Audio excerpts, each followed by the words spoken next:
Hello, कुठे आहेस तू? अरे तुला सांगितलं होतं ना मी येते म्हणून. मी येऊन बसले इथं. हा हो, लवकर ये. ही तर आवाज माझ्या माऊचा दिसायला. शिकडून यायलाय.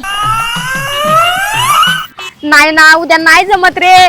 मी आईला खोटं बोलून आले, सांगितलं ना तुला. नाही, उद्या माझ्याकडे पैसे नाही राहत. आईनं घेतले पैसे संध्याकाळी, तर मग कसं येऊ मी उद्या? मी देते का उद्या तुला जायला पैसे? माऊ, उद्या कोणाला भेटायला जायचंय. चल आता तू घरी आजोकडे सांगते तुला. ए माणसे, भेट नाही मी तुला, जा तिकडे.